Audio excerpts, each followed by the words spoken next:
벌써 마지막 주가 됐습니다. 시간이 참 빠르죠? 예, 15주 동안 잘 따라와 주시고 또 맛있는 간식으로 또 플로잉 해주시고 함께 해주셔서 감사합니다. 오늘 강의는 끝나지만 앞으로도 15주 동안 보냈던 것처럼 하나님의 말씀을 정말 사모해서 늘 가까이 하는 그런 거룩한 습관을 가지셨으면 좋겠고요. 그리고 내년에는 황정화 사모님이 필사와 묵상을 지금 하고 계시는데, 또 성경을 또 쓰면 또 이게 받는 은혜가 좀 또 다릅니다. 우리는 한 권 전체를 한 권 전체를 읽었지만 많은 분량의 성경을 읽진 않지만 적은 분량이지만 그거를 좀 써나가면서 같이 묵상을 하는 그런 시간인데, 그래서 내년에는 또 필사와 묵상도 도전해 보시기를 예, 권면을 해드리겠습니다. 우리 그리고 오늘 임말떡 권사님께서 김밥하고 맛있는 두유 또 플로잉해 주셨습니다. 감사합니다. 우리 감사의 박수 한번 하겠습니다. 539페이지 우리 먼저 시간으로 본 서신서의 분류 한번 보시면요.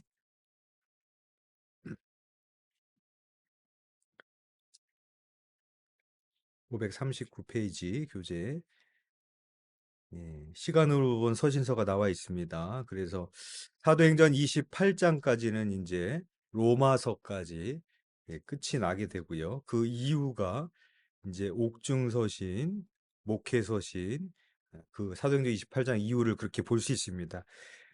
그래서 옥중서신은 이제 바울이 로마 1차 구금됐을 때 썼던 거고, 우리가 지난주에 이 중에 세 개를 읽었죠. 그리고 이제 이번 주에 나머지 에베소서를 읽게 됩니다. 그리고 이제 이번 주에 읽게 될 게 이제 남아있는 공동 서신들, 히브리서, 베드로 전후서, 유다서, 요한 1, 2, 3서, 요한계시록을 읽으면서 통독이 끝이 나게 됩니다. 588페이지로 가셔서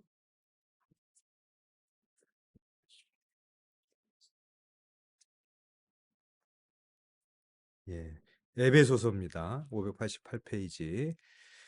에베소 교회는 바울이 언제 세웠죠? 3차 선교 여행 때 2차 때 에베소 쪽으로 가려고 했지만 마게도냐 환상으로 막으셔서 3차 때 가서 에베소 교회를 세우게 됐습니다. 그리고 에베소서는 우리가 아까 본 것처럼 바울이 로마 감옥에서 1차 구금했을 때 기록한 옥중서신 중에 하나입니다.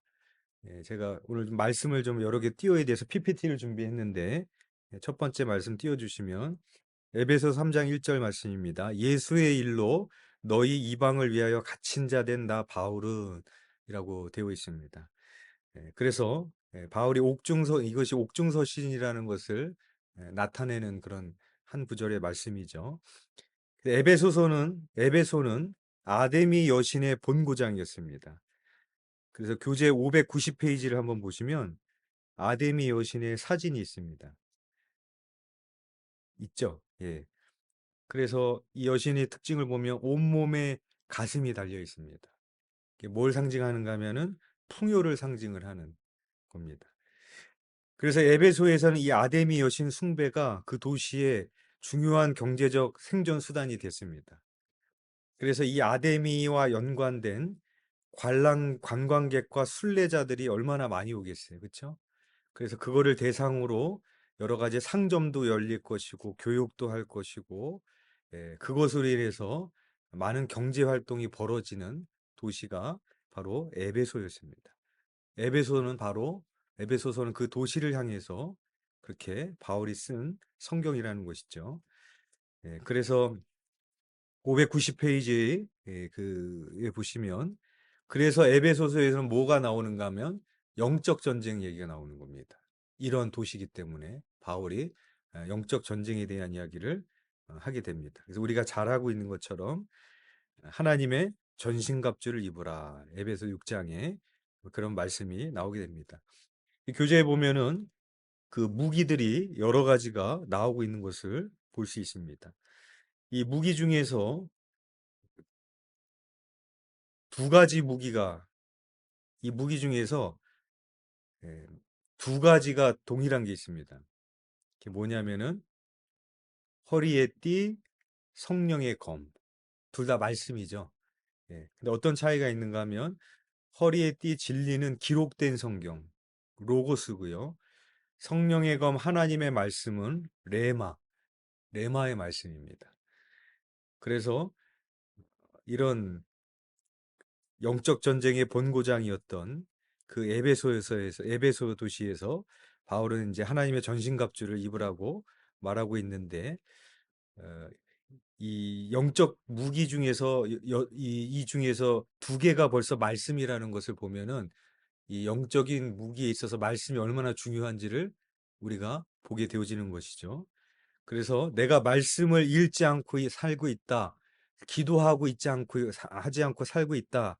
그 말은 뭐냐면 나는 영적 전쟁에서 지고 있다라고 봐도 과언이 아니다라고 볼 수 있습니다. 왜냐하면 전쟁에 있어서 무기는 너무나도 중요한 겁니다. 제가 그걸 어디서 느꼈는가 하면 군대에서 느꼈습니다. 제가 군대에 있을 때 막사에 불이 난 적이 있어요. 불이 나니까 이제 긴급 상황이 되잖아요. 그러니까 중요한 우선순위로 바깥으로 빼더라고요. 일단 사람이 대피를 해야 되겠고, 그 다음에는 탄약 같은 거 빼내고, 총 빼내고, 그리고 군대에 무슨 이렇게 금고가 있는지 금고도 빼내더라고요. 예, 그래서 우선순위대로 다 빼다 보니까 이제 빼내지 못했던 그런 일상용품들이 다 불에 타버렸죠. 그리고 나서 그 다음날 이제 아침 조회를 하게 됐는데 아침 조회에 이렇게 딱 섰는데 정말로 오합지졸 같은 그런 모습, 제각기 다른 모습으로 나왔어요. 어떤 사람은 위에는 전투의 입고 밑에는 추리닝 입고 나오고 어떤 사람은 전투화를 신었는데 어떤 사람은 활동화를 신고 나오고 누구는 전투모를 쓰고 나왔는데 누구는 없고 정말로 제각기 불에 타버렸으니까 그냥 있는 거 남아 있는 거 입고 나온 거예요. 그렇게 이렇게 줄을 서 있는데 정말로 누가 봐도 당나라 군대고 오합지졸 같습니다. 근데 군대에 있을 동안에 야 정말로 내가 군인이구나 라는 것을 이렇게 느끼게 될 때가 있어요. 그건 언제냐면은 완전 무장을 하고 군장을 메고 철모를 쓰고 총을 들고 또 행군을 하면서 예, 그렇게 할 때 정말로 아 내가 군인이구나 라는 것을 느끼게 됩니다. 우리 영적인 세계도 마찬가지죠. 전쟁이 있어서 우리에게 무기가 없이 싸운다는 것은 거의 백전백패와 다를 바가 없다라는 것입니다. 그래서 말씀이 이 전신갑주의 무중의기 중에서 두 개씩이나 있다. 그리고 또 어, 무기들을 보면은 방어용이 있고 공격용이 있습니다. 그래서 그 중에 공격용이 뭐가 있냐면 성령의 검, 하나님의 말씀이 수비형이기도 하지만 공격용이기도 한 겁니다. 그러니까 마귀를 공격하고 내쫓을 수 있는 게 하나님의 말씀인 거죠.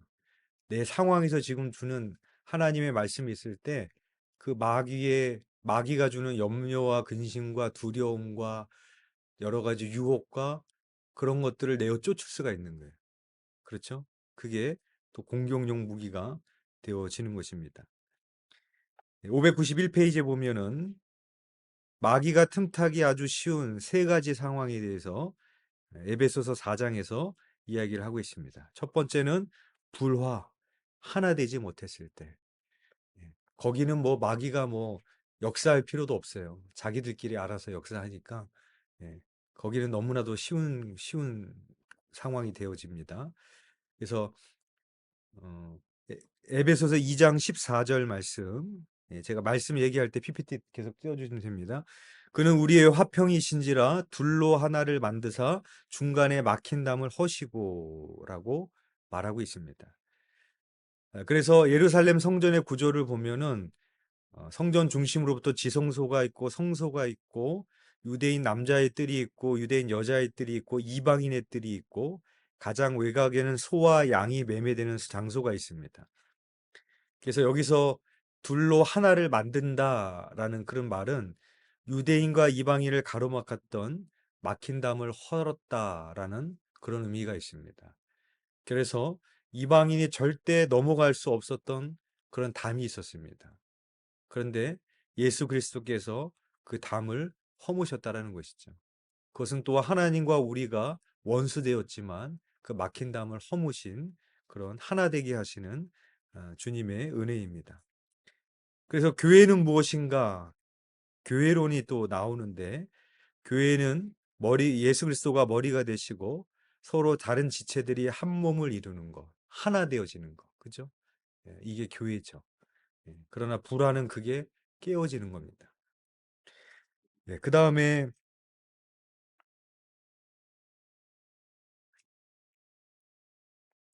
미성숙. 예. 그래서 우리에게 영적 성숙함이 우리에게 있어야 되는데 거듭남이 없거나 예수를 닮는 것이 이루어지지 않았을 때 이렇게 됐을 때는 사탄은 우리를 더 쉽게 공격하게 됩니다. 그래서 미성숙이라는 것은 무엇입니까? 예, 어린아이 같은 겁니다. 그렇죠? 내 주장만 하는 겁니다. 그렇기 때문에 거기는 다툼이 생길 수밖에 없겠죠. 거기에 사단이 쉽게 예, 일할 수가 있는 거고요. 세 번째로는 불결입니다.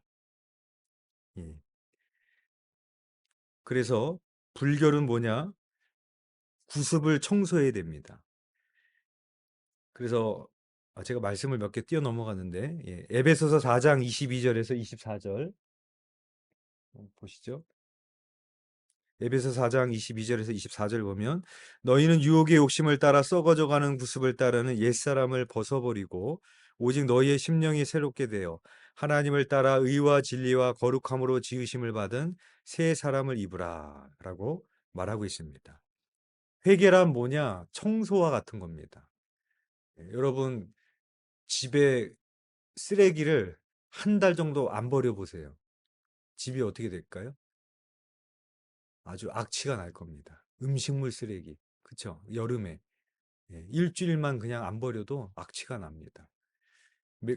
그때그때 버려야 되는 거죠. 회개도 마찬가지입니다. 우리 안에 그때그때 버려야 될 것을 버리는 겁니다.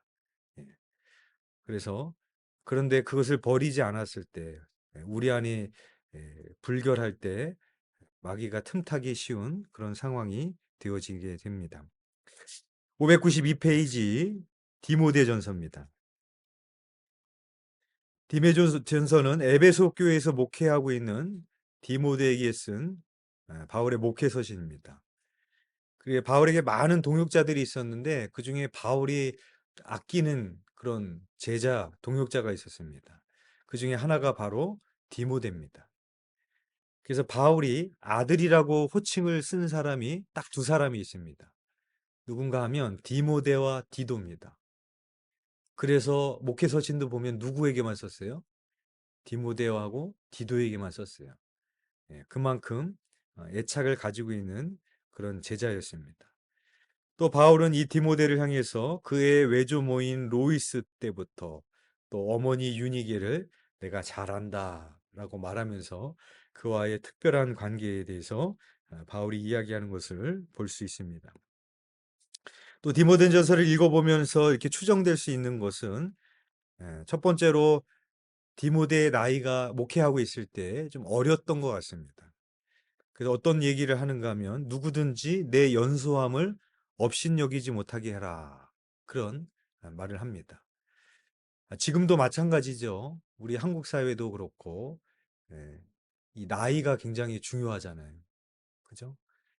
그래서 어떤 리더십도 어느 정도 나이가 있어야지 사람이 인정을 해주지 너무 어리면 리더로 잘 인정해주지 않는 그런 경향들이 있습니다. 제 후배 중에 하나가 대학교 다닐 때 아버님이 목회를 하시다가 돌아가셨어요, 갑자기. 그래서 이 친구가 아들인데 이제 갑자기 목회를 하게 된 거예요. 신학생인데, 학부생인데, 대학원생도 아니고 학부생인데 갑자기 아버지의 뒤를 이어서 담임이 된 거예요.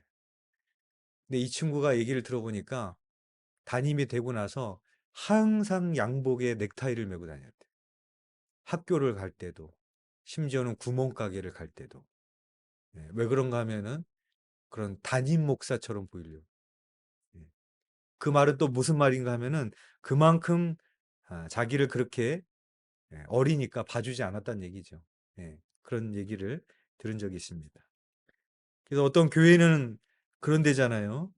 그 담임 목사님을 위해서 그 권사님들이 기도할 때 우리 주의 젊은 종을 어떻게 해주시고 주의 젊은 종 그러는데 처음에는 내가 젊으니까 그러려니 했는데 이제 60이 됐는데도 계속 그렇게 기도한대잖아요. 우리 젊은 종, 우리 주의 젊은 종, 예, 그렇게 기도를 한다고 합니다. 두 번째로는 건강이 좀 좋지 않았던 것 같습니다. 바울도 그런 것처럼. 어떤 얘기가 나오는가 하면 내 위장과 자주 나는 병을 위해서 포도주를 조금씩 써라. 그런 얘기를 합니다. 이 디모데도 목회를 하면서 스트레스를 많이 받았나 봐요. 위장병이 좀 있었나 봐요. 그래서 바울이 포도주를 좀 마셔라. 조금씩 써라. 그렇게 말하는 내용도 나옵니다. 이 디모데 전서의 기록 목적은 첫 번째로 거짓 교사들을 경고하기 위해서 썼습니다. 성경에 보면은 바울 서신에 보면은 여러 가지 거짓 선지자들, 거짓 교사들이 많이 나옵니다. 율법주의, 잘못된 금욕주의, 특별히 영지주의 이런 사람들이 교회를 흔들었던 그런 시대였습니다. 그래서 그들을 경계해야 될 것에 대해서 이야기를 하고 또 바울은 건강한 교회 행정을 위해서 이야기를 합니다. 그래서 직분을 어떻게 줘야 될지, 그리고 어떻게 가르쳐야 될지에 대해서도 이야기를 하고 또 교회 지도자에 대한 교훈을 디모데에게 알려주게 됩니다. 594페이지에 보시면 디도서입니다. 또 다른 목회 서신이죠. 이것도 바울이 1차 수감에서 석방된 후에 디도와 함께 그레데 섬을 방문하게 됩니다. 그 짧은 방문 후에 디도를 남겨두고 오게 됩니다. 그리고 그레데를 떠난 후에 그레데 섬에 많은 문제를 안고 있는 것을 파악하고 목회하고 있는 디도에게 보낸 편지가 바로 디도서입니다. 이 그레데인들은 교재에 나오고 있는 것처럼 소란한 민족 중의 하나로서 민족성이 좋지 않아 거짓말을 많이 하며 악한 짐승과 같이 자기 배만 위한 게으름쟁이들이었습니다. 라고 말하고 있습니다. 그러니까 여기서 목회를 해야 되니까 목회가 얼마나 힘들고 어려웠겠어요. 그래서 그것을 위해서 쓴 서신이고 또한 교회에 유대주의 성격이 강한 이단들이 들어와서 믿음이 약한 신자들을 미혹을 했습니다. 바울은 이런 이단들의 잘못된 교훈에 대해서 경계할 것과 디도와 장로들이 행해야 될 일을 이 서신에서 말하고 있는 것이 바로 디도서입니다. 그래서 디도서 1장 5절 말씀에 보면 이렇게 말씀합니다. 내가 너를 그레데에게 떨어뜨려 둔 이유는 부족한 일을 바로잡고 나의 명한대로 각 성에 장로들을 세우게 하려 함이니. 디도를 남겨놓은 이유를 두 가지로 말하죠. 부족한 일을 바로잡기 위해서 그리고 장로들을 세우게 하려 함이다라고 말하고 있습니다. 부족한 일을 바로잡고 교회 안의 직분을 바로 세우기 위해서 쓴 성경이 바로 디도서가 되겠습니다. 596페이지 디모데 후서입니다. 디모데 후서는 바울이 두 번 구금이 되는데 1차 구금이 아니라 2차 구금할 때 쓴 서신입니다. 그래서 1차 구금은 가택연금 수준의 그런 구금이었다고 그럽니다. 그리고 2차 구금할 때 그 감옥이 그 옆에 597페이지에 보면은 그 사진이 있죠. 예, 이런 감옥에 갇혔다라는 거죠. 그래서 그 감옥 앞에는 이렇게 또랑 같은 물이 이렇게 흐르는데 그 감옥에서 죄수가 죽으면 그 물에다가 그냥 이렇게 던져버린대요. 그러면은 내가 그 감옥 안에 있으면 누군가 죽은 시신이 내 앞으로 지나가는 것도 봤을 것이고 빛도 제대로 안 들어왔을 것이고 먹는 것조차도 제대로 먹지 못하는 그런 감옥이었을 겁니다. 그래서 596페이지 이제 디모데 후서에서 이제 이렇게 얘기를 하는데 그래서 그런 말도 하죠. 겨울이 오기 전에 나에게 외투와 가죽 종이에 쓴 것을 가져오라. 디모데에게 그런 얘기를 합니다. 그러니까 겨울이 오기 전에 얼마나 추웠으면, 그쵸? 그 감옥이 얼마나 추웠으면 외투를 좀 가져오라. 그리고 가죽 종이에 쓴 것은 뭐냐면 성경이죠. 성경을 가져와라. 디모데에게 그것을 부탁하는 서신입니다. 그리고 바울 서신 중에서 이제 가장 마지막에 쓰여진 바울의 유서와 같은 서신이 디모데 후서고요. 여기서 바울은 무엇을 썼는가 하면 디모데에게 복음 위탁 명령을 합니다. 그래서 디모데후서 1장에 보면은 복음을 지키는 자가 되라 라고 얘기합니다. 그래서 바울이 여기서 내게 부탁한 아름다운 것을 지키는 자가 되라 그렇게 말을 하는데 여기서 아름다운 것이 무엇을 말하는가 하면 복음인 거죠. 그러니까 바울의 눈에 봤을 때 가장 존귀하고 아름다운 게 뭐냐? 지켜야 될 만한 건 뭐냐? 내 생명을 잃어도 지켜야 될 건 뭐냐? 복음이다. 그렇게 바울이 얘기합니다. 그래서 좋은 병사처럼 고난을 받아라. 경기하는 자처럼 경기해라. 농부처럼 수고해라. 그렇게 복음을 지키는 자가 되라고 말을 합니다. 여기서 좋은 병사, 경기하는 자, 농부의 공통점은 쉽게 포기하지 않는 사람들입니다. 좋은 결과를 얻을 때까지, 좋은 열매를 얻을 때까지 현실에 굴하지 않고 끊임없이 훈련하고 씨를 뿌리는 사람. 복음을 그렇게 지켜라. 그렇게 이야기를 합니다. 그리고 디모데후서 3장에 가서는 경건에 힘써라. 그렇게 말을 합니다. 여기서 경건이란 말의 헬라어가 유세베이아입니다. 이 유세베이아가 어떤 의미인가 하면은 특정한 장소에 국한 없이 어디서나 하나님을 잘 섬기고 위하는 삶을 말합니다. 조금 더 쉽게 표현을 하면 경건이란 건 뭐냐? 장소에 따라 달라지지 않는 거예요. 교회에 있을 때랑 집에 있을 때랑 회사에 있을 때랑 우리가 살아가는 모습이 달라지지 않는 거. 그게 경건입니다.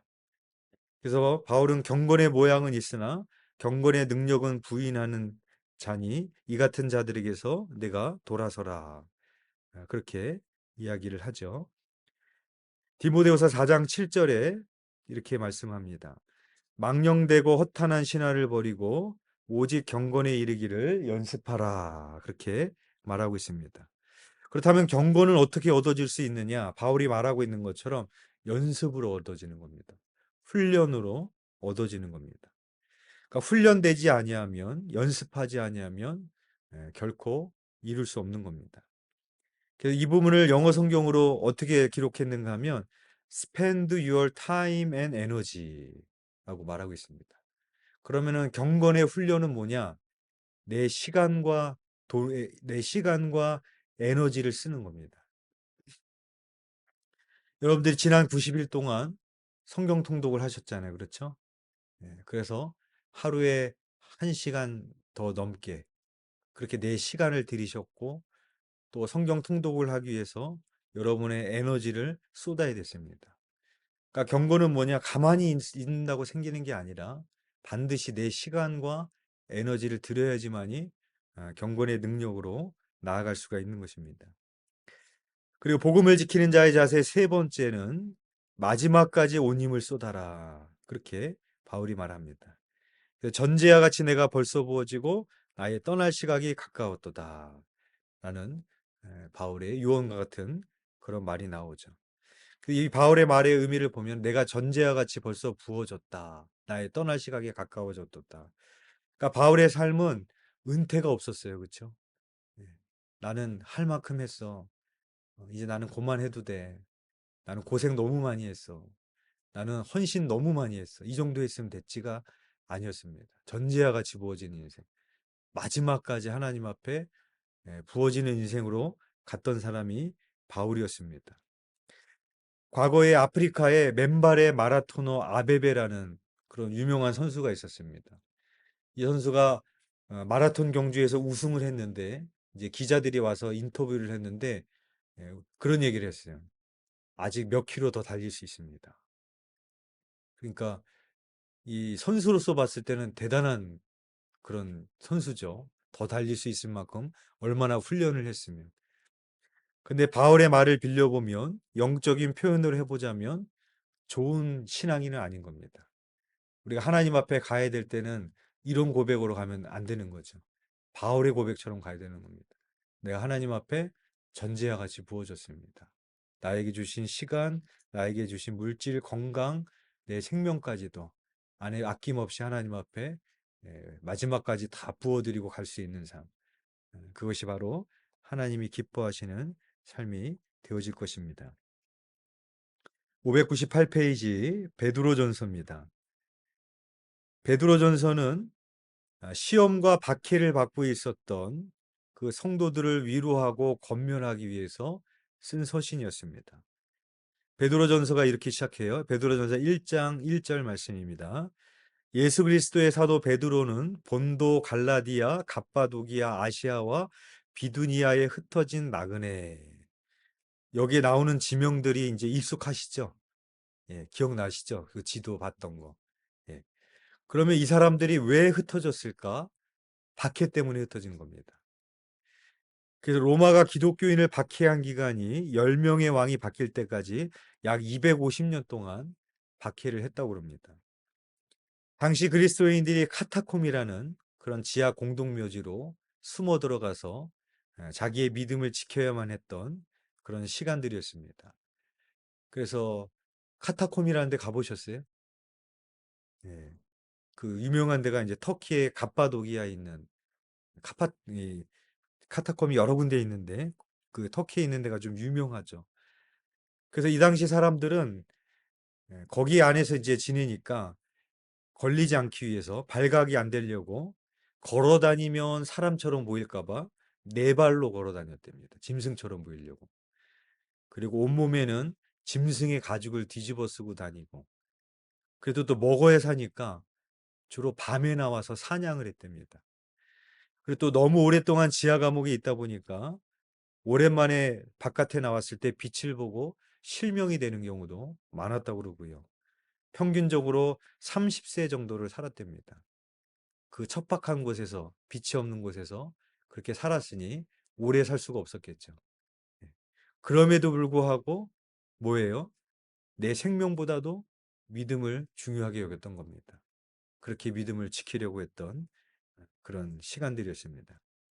그렇다면 그렇게 너무나도 절망적이고 암울해 보이는 그들에게 어떻게 소망을 가지라고 말할 수가 있을까? 그쵸? 무슨 말을 한다고 소망이 되겠습니까? 근데 베드로는 이렇게 이야기합니다. 베드로전서 1장 3절 말씀입니다. 예수 그리스도를 죽은 자 가운데서 부활하게 하심으로 말미암아 우리를 거듭나게 하사 산 소망이 있게 하시며 산 소망 리빙 호프입니다. 누군가 바로 예수 그리스도를 말합니다. 십자가에서 죽으셨지만 부활하신 예수 그리스도가 우리의 산 소망이 되신다. 베드로가 그렇게 이야기를 하는 겁니다. 세상적인 소망은 상황에 따라 시대에 따라 사람에 따라 누구에게는 소망이 될 수가 없습니다. 죽은 소망이죠. 건강을 잃어버린 사람한테 아무리 은가금을 가져줘도 그거는 소망이 될 수가 없는 겁니다. 그렇지만 우리 모두에게는 십자가에서 죽으셨지만 부활하신 예수 그리스도는 산 소망이 되어지는 것입니다. 그래서 그런 너무나도 절박한 상황 가운데서도 바울이 그들에게 산 소망을 베드로가 이렇게 이야기를 하고 있는 겁니다. 또한 이 서신을 쓰고 있는 베드로는 어떤 사람이었어요? 그쵸. 예수님을 부인한 사람, 십자가의 고난이 무서워서 죽을지도 모른다라는 박해가 무서워서 도망쳤던 사람입니다. 부인했던 사람입니다. 근데 어떻게 달라졌어요? 그런 거를 무서워하지 말아라. 두려워하지 말아라. 고난이 있고 박해가 있어도 예수 그리스도가 우리의 산소망이 되신다. 그런 말을 하는 사람으로 바뀌게 되었습니다. 그래서 우리가 고난을 대하는 우리들의 태도는 어떠해야 되는가 하면은 첫 번째로 이상하는 일 당하는 것처럼 여기지 말아라. 그렇게 얘기합니다. 베드로전서 4장 12절 말씀입니다.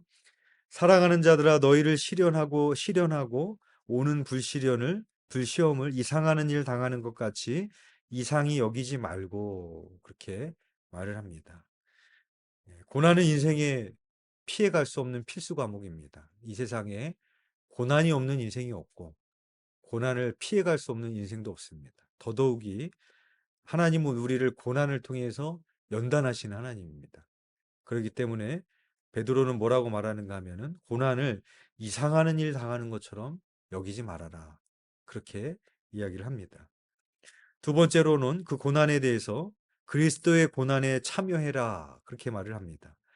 베드로전서 4장 13절 말씀입니다. 오히려 너희가 그리스도의 고난에 참여하는 것으로 즐거워하라. 이는 그의 영광을 나타내실 때에 너희로 즐거워하고 기뻐하게 하려 함이라. 라고 말합니다. 오히려 그리스도의 고난에 참여하는 것으로 즐거워하는 자가 되라. 그렇게 말을 합니다. 십자가를 지지 않고 안락하고 편안한 길을 걸어가면 행복할까? 좋을까? 그 평안함과 문제 없는 것보다도 주님의 십자가의 고난에 동참하는 인생을 살았을 때 비록 힘들기도 하고 억울한 일도 당하고 고난도 당하지만 그것에서 주는 기쁨은 우리가 이 세상에서 누릴 수 있는 그런 안락함과 평안함과 비교할 수 없는 기쁨입니다. 왜냐하면 주님이 직접 주시는 기쁨이고 주님이 함께 하시는 기쁨이기 때문에 그렇습니다. 그래서 베드로는 오히려 그리스도의 고난에 참여하는 자가 되라. 그렇게 이야기를 합니다. 세 번째로 고난을 부끄러워하지 말아라. 그렇게 이야기를 합니다. 베드로전서 4장 16절의 말씀입니다. 만일 그리스도인으로 고난을 받으면 부끄러워하지 말고 도리어 그 이름으로 하나님께 영광을 돌려라. 그렇게 말합니다. 그러니까 모든 고난이 아니라 내가 예수님 때문에 고난을 받게 된다면 오히려 그것을 자랑으로 여겨라. 부끄러워하지 말아라. 그렇게 베드로는 이야기를 합니다. 유다서입니다. 유다서는 가룟 유다가 아니라 예수님의 동생 유다죠. 유다서 1장 1절에 이렇게 말하고 있습니다. 예수 그리스도의 종이요 야고보의 형제인 유다는, 여기서 야고보도 예수님의 동생이죠. 그러니까 그 형제인 유다가 기록한 그런 서신이고요. 유다서는 예수님이 돌아가시고 30년 내지 40년 후에 기록된 서신입니다. 그래서 이단들이 교회 안에 침투하면서 전통적인 신앙을 흔들어 놓았습니다. 이것을 본 유다 사도는 성령의 계시 안에서 하나님의 말씀을 기록하였는데 그것이 유다서입니다. 유다서를 쓴 목적은 믿음을 지키기 위해서 힘써 싸우라, 그런 주제로 기록된 성경입니다. 유다서 1장 3절 말씀에 이렇게 말합니다. 사랑하는 자들아, 내가 우리의 일반으로 얻은 구원을 들어 너에게 편지하려는 뜻이 간절하던 차에 성도에게 단번에 주신 믿음의 도를 위하여 힘써 싸우라는 편지로 너희를 권하여야 할 필요를 느꼈으니, 라고 유다서의 주제를, 취지를 유다가 이렇게 밝히고 있습니다. 유다서의 내용은 크게 두 부분으로 나뉘는데 첫 번째는 거짓 선생에 대한 경고, 이게 유다서 1장 3절에서 16절까지고요. 두 번째는 믿음을 지키기 위한 권면, 이게 1장 17절부터 23절까지가 이게 두 부분으로 나눠볼 수가 있습니다. 602페이지에 보시면 베드로후서, 이 베드로후서가 기록된 시기가 이제 베드로가 임박한 죽음을 앞두고 로마 감옥에서 쓴 것으로 보게 되어집니다. 그래서 그런 맥락이 드러나는 말씀이 나오는데 베드로후서 1장 14절에 보면 이는 우리 주 예수 그리스도께서 내게 지시한 것 같이 나도 나의 장막을 벗어날 것이 임박한 줄 알미라, 그렇게 말합니다. 여기서 장막이 뭐냐면 육신입니다. 그러니까 내가 죽을 날이 가까운 줄을 내가 안다. 그러니까 바울도 알았던 것처럼 베드로도 자기의 죽음이 가까이 온 것을 알았던 것 같습니다. 그래서 이 베드로후서의 내용은 임박한 재림 사상에 관하여서 거짓 가르침을 주는 거짓 교사들에 대한 경고를 담고 있습니다. 그래서 베드로전서는 교회 외부에 대한 박해에 대해서 소망을 주기 위해서 쓴 서신이라면 베드로후서는 교회 내부적으로 흔드는 그런 교직 교사들에 대해서 그 복음을 잘 지키기 위해서 쓴 서신이 바로 베드로 후서가 되어집니다. 그래서 그 당시에 재림에 대한 잘못된 태도가 있습니다. 첫 번째는 재림에 너무 몰입을 하는 거예요. 다미선 교회처럼 언제 오냐, 몇 월 며칠하고 오시는 거냐. 또 두 번째 잘못된 태도는 아예 재림을 믿지 않는 겁니다. 아, 그런 게 어디 있어? 그렇게 하는 거죠. 그것 또한 잘못된 태도입니다. 왜냐하면 성경이 우리들에게 말씀하고 있기 때문에. 그래서 베드로후서의 주제는 믿음의 확신입니다. 구원의 확신, 부활의 확신, 심판에 대한 확신, 천국에 대한 확신에 대해서 말하고 있습니다. 그래서 베드로는 믿음에 대한 확신을 갖기 위해서 세 가지 확신을 말합니다. 첫 번째는 부르심을 확신해라. 베드로서 1장 10절에서 11절 말씀입니다. 그러므로 형제들아 더욱 힘써 너희 부르심과 택하심을 굳게 하라. 너희가 이것을 행한즉 언제든지 실족치 아니하리라. 이같이 하면 우리 주 곧 구주 예수 그리스도의 영원한 나라에 들어감을 넉넉히 너희에게 주시리라. 그렇게 말하고 있습니다. 여기서 굳게 하라라는 말은 단단히 해라, 견고히 해라, 확신해라 그런 말입니다. 그러니까 우리를 부르신 그 부르심을 확신하라고 이야기하고요. 두 번째는 진리를 확신해라. 다시 말해서 하나님의 말씀에 대한 확신입니다.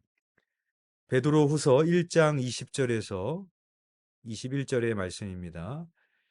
먼저 할 것은 성경의 모든 예언은 사사로이 풀 것이 아니니 예언은 언제든지 사람의 뜻으로 낸 것이 아니요 오직 성령의 감동하심을 받은 사람들이 하나님께 받아 말한 것임이라 라고 말하고 있습니다. 사사로이 풀 것이 아니다라는 말은 그 당시 이 거짓 교사들이 하나님의 말씀을 쉽게 말해서 사사로이 풀었다는 겁니다. 자기들의 어떤 생각을 집어넣어서 그렇게 잘못된 가르침을 주었는데 하나님의 말씀은 그런 것이 아니고 오직 성령의 감동으로 하나님으로부터 받은 것이다 라고 말합니다. 하나님의 말씀에 대해서 확신을 해라. 그리고 세 번째는 예수 그리스도의 재림에 대해서 확신해라. 그게 3장의 내용이 나옵니다. 베드로서 3장 8절에 보면 사랑하는 자들아 주께는 하루가 천년 같고 천년이 하루 같은 이 한 가지를 잊지 말아라. 그렇게 말합니다. 그래서 예수님이 언제 오실까? 벌써 2000년이 지났는데도 안 오셨는데 우리가 봤을 때는 천년이 너무나도 긴 시간이지만 하나님에게는 천년이 하루 같으신 그런 분이시죠. 그래서 재림을 확신해라 라고 말하고 있습니다. 604페이지 히브리서입니다. 히브리서의 저자는 작자 미상입니다. 바울이라고 말하는 사람도 있고 바나바다 누가라고 추정도 하지만 정확하게 저자는 알지 못합니다. 대신에 저자는 알지 못하지만 수신인은 분명하죠. 누구에게 쓴 서신인가요? 서신의 제목을 보면 알 수 있어요. 히브리인한테 쓴 겁니다. 유대인한테. 특별히 예수님을 믿는 그리스도인이 되었다가 다시 유대교로 회귀하려고 하는 사람들에게 쓴 서신입니다. 그래서 이 히브리서의 특징은 히브리서는 신구약 성경의 요약판이다 라고 말하기도 하고 신약의 레위기다 그런 이야기도 합니다. 그래서 히브리서는 총 13장으로 되어 있는데 구약 성경을 인용한 것이 74번이나 나옵니다. 그 히브리서의 주제는 영원한 대제사장으로 오신 예수님. 그래서 천사보다 우월하시고 모세보다 우월하시고 우리 영원한 대제사장이 되신 예수님에 대해서 말을 합니다. 마태복음에서는 왕으로 오신 예수님에 대해서 말했죠. 마가복음에서는 종으로 오신 예수님, 누가복음에서는 인간으로 오신 예수님. 그런데 히브리서는 영원한 대제사장으로 오신 예수님에 대해서 우리들에게 말씀하고 있습니다. 예. 그래서 신약에서 가장 구약적인 냄새가 나는 성경이 바로 히브리서이고요. 606페이지에 보시면 교재에 보면 이렇게 나와 있습니다. 맨 위에 단락에 보면 예수를 믿는다고 하면서도 이 성전 제사에 대한 향수를 잊지 못하였습니다. 그래서 여차하면 성전 제사로 회개하려고 하는 그들에게 이제 그리스도 안에서 새로운 예배가 시작되었으므로 예배에 굳게 설 것을 권유하기 위해 히브리서를 기록했습니다라고 말하고 있습니다. 그리스도인이 됐지만 성전에서 드렸던 제사에 대한 향수를 잊지 못하는 거예요. 그래서 다시 그런 어, 그것으로 돌아가려고 하는 자들에게 영원한 대제사장으로 오셨다, 예수 그리스도가. 그리고 진정한 예배가 무엇인지에 대해서 말하고 있는 성경이 바로 히브리서가 되어집니다. 607페이지에 보면은 히브리서의 3대 주요 동사 교재에 보면 이렇게 나오죠. 첫 번째는 예수를 깊이 생각하라. 두 번째는 예수를 바라보라. 세 번째는 그에게로 나아가자. 이게 3대 주요 동사가 되어집니다. 608페이지 교재에 보시면 타이틀에도 보면 이렇게 되어 있죠. 신약의 레위기 히브리서 이렇게 되어 있습니다. 교재에 보시면 그 밑에 단락 중간쯤에 보면 동물의 피로 드리는 희생 제사는 인간의 죄를 완전히 없애지 못했습니다. 그래서 필요할 때마다 동물을 잡아 제사를 드려야 했습니다. 하지만 신약에는 온전한 제사법이 등장합니다. 그것은 예수님 자신이 제물이 되어 인간의 죄를 완전하게 없앤 제사, 즉 단 한 번만으로도 영원한 효력이 있는 제사입니다. 라고 말하고 있습니다. 그래서 히브리인들에게는 이 율법, 제사가 가장 이해가 빠르겠죠.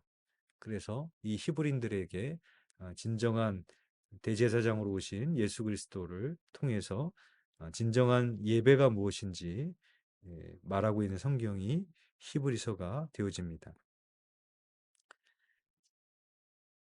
예.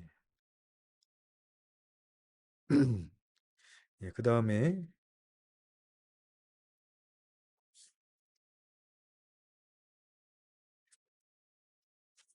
609페이지에 보면 이제 히브리서 11장은 믿음의 전당 이렇게 되어져 있죠. 그래서 히브리서 11장을 믿음장, 그렇죠? 고린도전서 13장을 사랑장, 고린도전서 15장을 부활장 이렇게 부릅니다. 그래서 히브리서가 쓰여진 시대적 배경 또한 핍박과 박해가 있는 시대였습니다. 그래서 그들은 그 핍박과 박해 가운데서 그들은 어떻게 믿음을 지켰는가. 예, 그래서 그 다음 히브리서 11장 16절에 보면은 이렇게 말합니다. 저희가 이제는 더 나은 본향을 사모하니 곧 하늘에 있는 것이다. 그 핍박과 박해에서 어떻게 믿음을 지켰느냐? 우리가 이 땅에 나그네라는 거. 우리에게 더 어, 좋은, 더 나은 본향이 있다라는 거. 예. 그래서 히브리서의 그 본향에 대한 이야기가 나오죠. 그리고 믿음장 뒤에도 보면은 여러 가지 핍박과 박해를 받았던 우리 믿음에 지켰던 믿음의 선조에 대한 그런 이야기가 나오는 것을 볼 수 있습니다. 그다음에 611페이지 요한 서신입니다. 첫 번째로 요한 1서가 나오죠. 요한 서신의 저자는 요한복음을 쓴 사도 요한이고요. 요한 서신의 분류는 요한 1서는 일반적 서신입니다. 일반 대중을 향해서 쓴 서신이고 요한 2서와 3서는 개인적인 서신입니다. 특정한 자에게 쓴 대상에게 쓴 서신입니다. 그래서 요한 2서와 3서는 특정한 개인을 향해서 기록을 하고 있습니다. 요한 2서 1장 1절에 보면은 장로인 나는 택하심을 받은 부녀와 그의 자녀들에게 편지하노니 그 대상이 택하심을 받은 부녀와 그의 자녀들이라고 명시를 하고 있고요. 요한 3서 1장 1절에 보면 장로인 나는 사랑하는 가이요 곧 내가 참으로 사랑하는 자에게 편지하노라. 그 수신 대상이 가이오라는 것을 밝히고 있습니다. 요한일서는 영지주의자들 같은 거짓 교리를 퍼뜨리는 자에 대한 경고가 담겨져 있습니다. 그래서 612페이지 보시면 영지주의에 대한 그런 설명이 나오고 있습니다. 박스에 보면은 영지주의가 나오는데 신약에 보면은 바울 서신과 여러 서신에 보면 이 영지주의에 대한 이야기가 많이 나옵니다. 그래서 이 영지주의란 누구 보면은 이 지식을 뜻하는 헬라어 그노시스에서 유래를 했습니다. 이 영지주의자들은 그래서 이원론적인 사고방식을 가지고 있었습니다. 영과 육을 따로 분리해서 생각하는 사고방식을 가지고 있었어요. 그래서 육은 한없이 악한 것으로 보았고 영은 선한 것으로 봤습니다. 그렇기 때문에 어떤 일이 벌어지는가 하면은 또 영은 선하면서 이 육에 의해서 오염되지 않는다고 봤습니다. 그렇게 봤기 때문에 어떤 일이 벌어지느냐? 극단적인 두 가지가 나오는데 첫 번째는 쾌락주의. 왜? 육과 영은 분리됐고 육이 영에 영향을 안 주니까. 그러니까 쾌락주의로 가도 되는 거죠. 또 반대로 두 번째는 극단적인 고행주의. 왜냐하면 육은 악한 거기 때문에. 그래서 막 육체를 막 괴롭히고 고행을 하고 어, 이런 극단적인 방법으로 가게 됐고요. 그래서 그 밑에 보면은 도케틱이라는 말이 나오는데 가현설이 이 영지주의자들이 예수님의 인성을 부인합니다. 왜냐하면은 아, 예수님은 하나님이 육신이 돼서 오신 거잖아요. 근데 이 영지주의자들은 육은 악한 것으로 보잖아요. 그죠? 근데 선하신 하나님이 악한 육으로 올 수 없다는 거죠. 예. 그래서 십자가에서 죽으심을 뭐라고 얘기하는가 하면은 가짜로 나타난 거다. 진짜가 아니라. 그러니까 어떤 환영이다. 진짜가 아니라. 왜? 하나님은 선하시기 때문에 육체로 올 수 없다. 이런 주장을 했던 그노시스, 영지주의자들이 교회에 있었다는 것입니다. 614페이지에 보시면 이제 요한 2서의 내용인데요. 두 부분으로 나뉘어 봅니다. 첫 번째는 사랑의 계명을 지켜라. 1장 1절부터 6절까지. 또 두 번째는 거짓을 분별해라. 진리를 미혹하는 자를 경계해라. 7절부터 11절까지 이렇게 두 가지로 나눠볼 수가 있습니다. 초대교회에는 전도 여행을 다니는 사람들이 많았습니다. 그러니까 그 지역에 전도 여행을 갔다 가면은 그 지역에 있는 성도들의 도움을 받을 수밖에 없는 거죠. 그렇죠? 그래서 여기에 보면 디오드레베라는 사람이 나옵니다. 근데 이 사람은 그 지역에서 부유하고 권력이 있는 사람이었어요. 근데 어떤 사람이었느냐? 이 전도자들의 일을 못하게 할 뿐만 아니라 그를 영접하는 성도들을 교회에서 내어 쫓기까지도 했습니다. 자기가 힘자랑하는 거죠. 예. 그와 반면에 그래서 요한 3서 1장 9절에 보면은 지금 요한 3서로 넘어갔네요. 예, 요한 3서 1장 9절에 보면은 예, 지금 요한 3서입니다. 이 15페이지.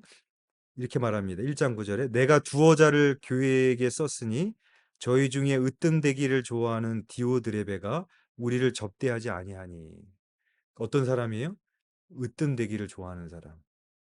그러니까 내가 그 지역에서 최고가 돼야 되는 사람입니다.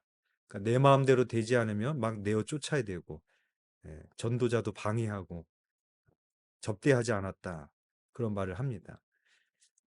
그와 반면에 가이오라는 사람이 있는데 이 사람은 당시 전도 여행을 하는 사람에게 자신의 집을 개방해서 전도자들이 오갈 때 그들을 초대해서 음식과 잠자리를 잘 대접하고 여비까지 보태주었던 그런 사람이었습니다. 그러니까 디오드레베아와 가이오가 아주 대조를 이루는 것을 보게 되어지죠. 요한 3서 1장 2절에서 3절에 보면은 그래서 요한은 이렇게 축복을 합니다. 사랑하는 자여 내 영혼이 잘된 같이 내가 범사에 잘되고 강건하기를 내가 간구하노라 라고 그렇게 축복을 합니다. 일단 616페이지 이제 마지막 성경으로 왔습니다. 요한계시록. 요한계시록의 저자도 사도 요한이죠.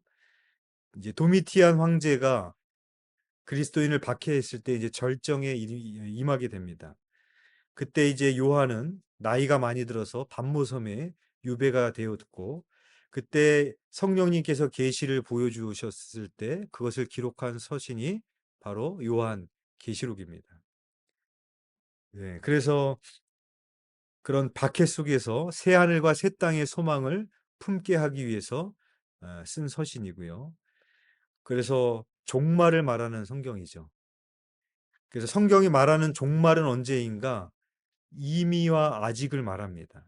그래서 우리가 보통 종말하면은 어, 예수님이 오실 그때를 이렇게 예, 생각을 하는데 성경에서 말하는 종말은 초림과 재림의 사이를 말하는 겁니다. 그러니까 예수님께서 이 땅에 오심으로 하나님 나라가 이미 이루어졌고 아직 오시지 않으셨기 때문에 완성되지 않았는데 성경이 말하는 종말은 초림과 재림의 사이 전체를 다 종말이라고 그렇게 말을 하는 겁니다. 그래서 617페이지부터 619페이지까지 이제 요한계시록에 이제 네 가지 해석 방식이 나옵니다. 그래서 18페이지에 보면은 618페이지에 보면 첫 번째로 과거주의 관점으로 보는 것인데요. 이거는 이제 요한계시록의 내용을 1세기의 그런 역사적인 배경에서 보려는 관점입니다. 그러니까 예를 들어서 로마 이거는 로마 황제 누구를 말하는 거다. 뭐 이런 식으로 해석을 하는 겁니다. 근데 이것은 극단적으로 과거론적 해석에만 치우치게 되는 경향이 있죠. 그렇기 때문에 오늘을 살아가는 우리들에게는 별로 의미가 되지 않게 되는 해석이 될 수가 있습니다. 두 번째는 역사주의 관점이 있습니다. 그래서 실제로 이 세상에 일어난 일에 대한 예언으로 보는 겁니다. 어떤 예언의 성취. 근데 이 관점의 단점은 역사적인 사건들을 너무 일일이 예언에다가 다 꿰어 맞추려고 하는 그런 경향이 벌어지게 된다라는 그런 결점이 있고요. 세 번째는 이제 미래주의 관점. 그래서 이 세상의 마지막 때 거기에만 초점을 맞추는 그런 해석입니다. 그러니까 주로 이단들이 이 관점으로 많이 요한계시록을 보는 거죠. 그래서 현재의 삶은 상관없고 언제 오시느냐에 초점을 맞춰서 살아가게끔 하는 그런 또 극단적인 방법으로 흘러가게 되는 그런 해석이 될 수 있습니다. 네 번째는 619페이지에 보면 상징주의 또는 관념론적 해석이 있습니다. 이것은 선과 악의 세력 간의 투쟁으로 보는 것으로서 하나님의 세력과 사탄의 세력의 투쟁을 상징적으로 묘사하고 있다고 보는 해석입니다. 그래서 요한계시록을 역사적인 사건과 일치시켜서는 안 된다. 하나님께서 일하시는 방식으로 보아야 된다. 이렇게 해석하는 방법입니다. 네, 또 이러한 상징주의 관점은 요한계시록을 마지막 역사의 종말이라는 관점에서 본다기보다도 어, 본다는 점에서 부족한 점이 있고 또 하나님의 마지막 승리와 사탄 세력의 마지막 세력이라는 심판이라는 그런 영역이 축소되어지는 그런 해석이 되어지는 경향이 있습니다.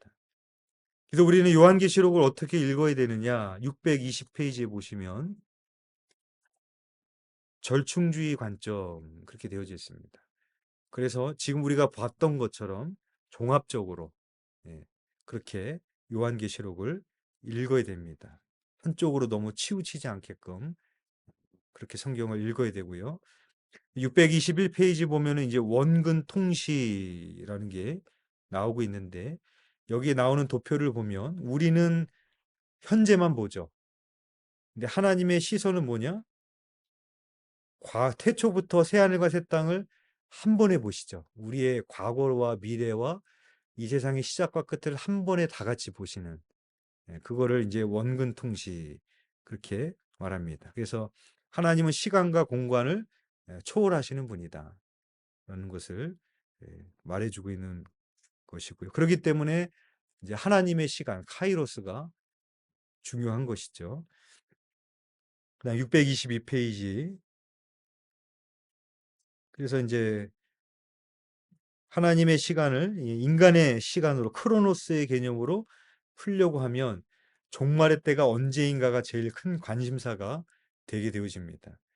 그래서 인간의 때에 맞춰서 몇 날 몇 시에 온다 이렇게 해석을 하면 안 된다 그런 이야기가 이제 622페이지에 나오고 있습니다.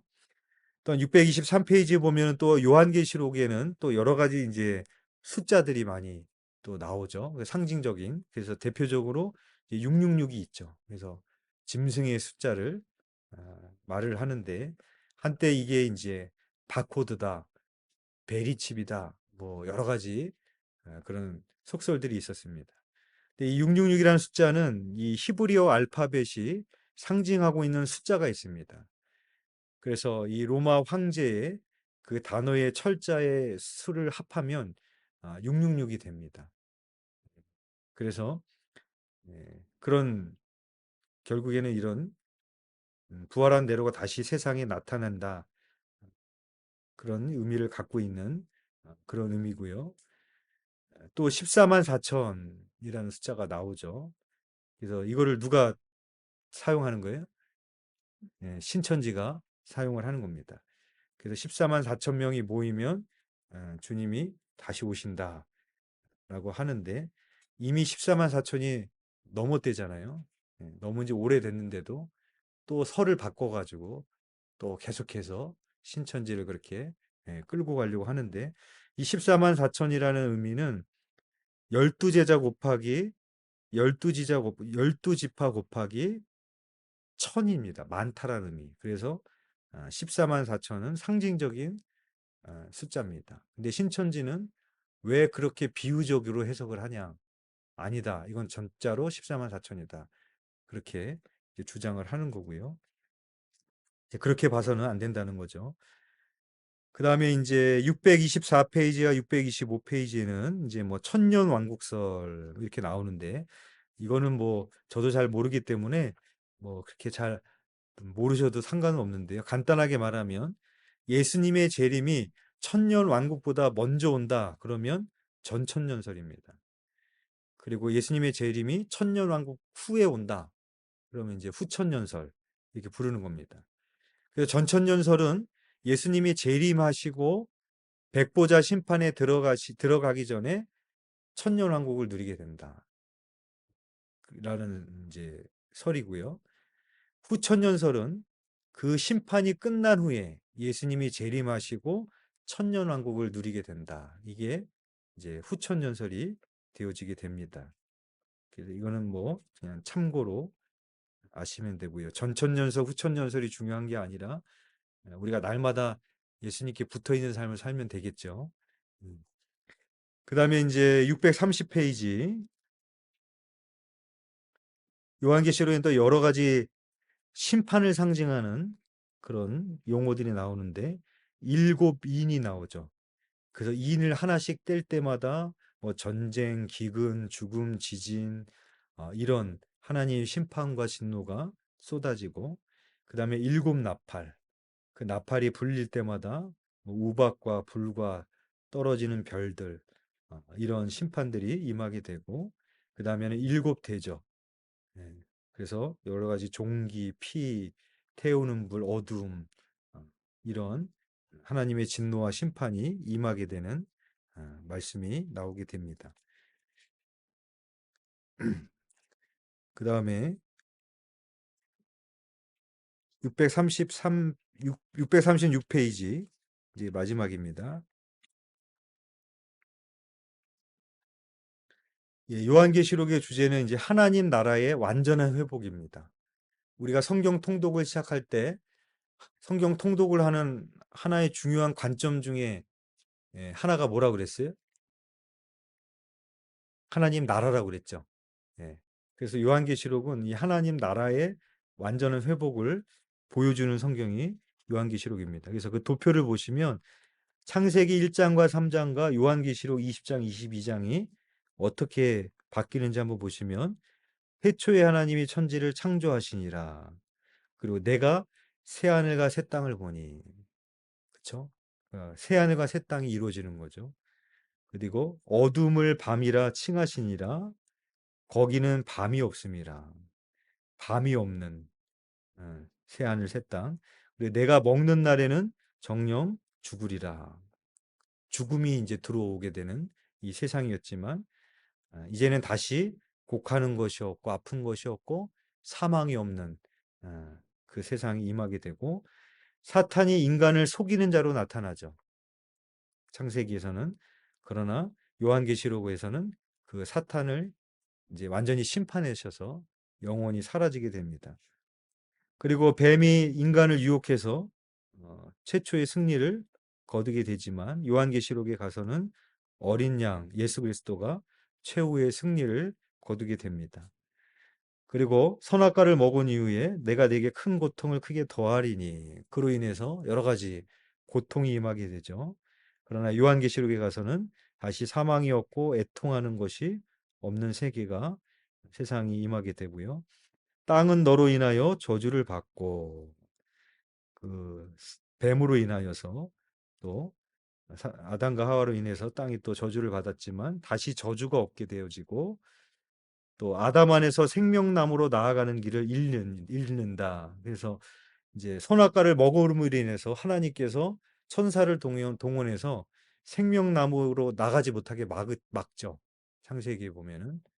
왜냐하면은 죄를 지은 사자로 영원한 생명을 살면 안 되니까. 그래서 그걸 막습니다. 요한계시록에 가서는 생명나무로 나아가는 길이 회복이 됩니다. 그리고 마지막에는 이제 그들을 하나님의 임재로부터 추방된다. 이제 아담과 하와가 에덴에서 추방을 당하죠. 그러나 그의 얼굴을 볼 터이요. 다시 하나님 앞으로 나아가게 되는 그런 온전한 회복이 나오는 성경이 요한계시록입니다.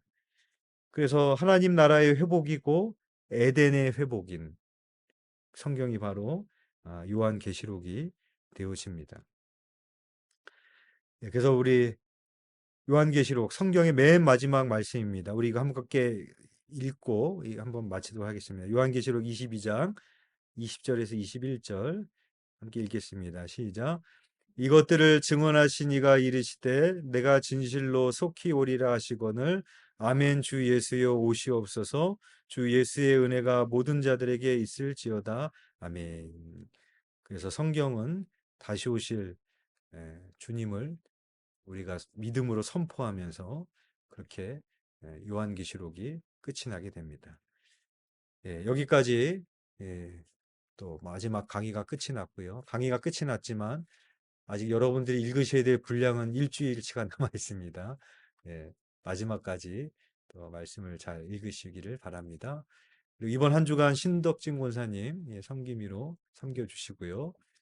그리고 토요일 날 광고에 나갔던 것처럼 그 오산에 있는 성막센터에 갑니다. 그래서 저희가 8시에 출발을 하겠습니다. 그러니까 8시까지 와주시면 되겠습니다. 장로님 혹시 뭐 광고 특별히 다 하실 거 없으시죠? 알겠습니다. 제가 기도하고 마치겠습니다. 좋으신 하나님 감사합니다. 15주 동안 우리가 특별히 하나님의 말씀을 가까이 하며 하나님의 말씀을 사모하며 또 하나님의 말씀을 배울 시간을 허락하여 주시니 감사를 드립니다. 참으로 시편의 말씀처럼 그 말씀이 내 발의 등이요 내 길의 빛인 줄 믿습니다. 하나님 아버지 성경 통독의 시간은 끝났지만 그러나 그 말씀을 내 인생의 진리로 삼아서 늘 그 말씀을 가까이 하며 그 말씀의 빛으로 이 어두운 세상을 밝히고 우리의 어두운 심령을 밝혀서 우리가 어둠 가운데 행하지 아니하며 빛 가운데 행하는 삶을 살아갈 수 있도록 인도하여 주옵소서. 앞으로 우리의 삶 가운데도 하나님께서 말씀으로 동행하여 주실 믿사오며 예수 그리스도 이름으로 기도드렸사옵나이다. 아멘.